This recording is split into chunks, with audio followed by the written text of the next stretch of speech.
জনদুর্ভোগ তৈরি হয় এমন কার্যক্রম থেকে বিরত থাকার জন্য নেতাকর্মীদের নির্দেশনা দিয়েছেন বিএনপি চেয়ারম্যান তারেক রহমান।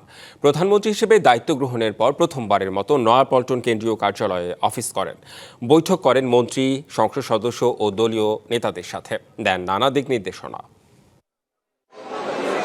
শুক্রবার রাজধানীর ইঞ্জিনিয়ার্স ইনস্টিটিউশন মিলনায়তনে বিএনপি আয়োজিত মহান স্বাধীনতা দিবসের আলোচনা সভায় প্রধানমন্ত্রী নয়াপল্টনে কেন্দ্রীয় কার্যালয়ে যাওয়ার বিষয়টি জানান। আলোচনা হবে, গবেষণা চলবে। সে অনুযায়ী কার্যালয়ে নেওয়া হয় ব্যাপক প্রস্তুতি। দল ও অঙ্গ সংগঠনের নেতাকর্মীরা ভিড় করেন নয়াপল্টন এলাকায়। প্রধানমন্ত্রীর দায়িত্ব গ্রহণের পর এই প্রথম শনিবার সন্ধ্যা ৭টায় কেন্দ্রীয় কার্যালয়ে পৌঁছান বিএনপি চেয়ারম্যান।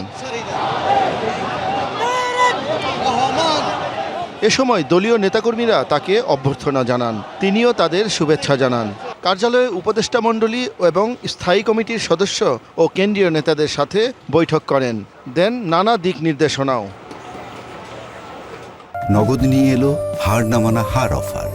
সর্বনিম্ন ১০,০০০ টাকা রেমিটেন্স নগদে পাঠালে থাকছে স্বর্ণের হার জেতার সুযোগ। পরে বারান্দায় দাঁড়িয়ে নিচে অপেক্ষমান হাজার হাজার নেতাকর্মীর উদ্দেশ্যে শুভেচ্ছা বক্তব্য দেন তারেক রহমান। নেতাকর্মীদের রাস্তা ছেড়ে দেয়া ও জনদুর্ভোগ তৈরি না করার নির্দেশ দেন তিনি।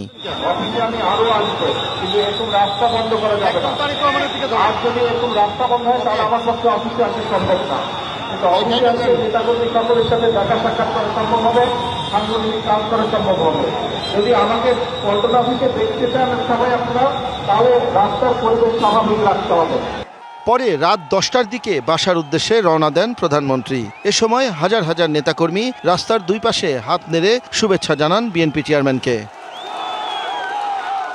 শাহ ইমন, ডিবিসি নিউজ, ঢাকা।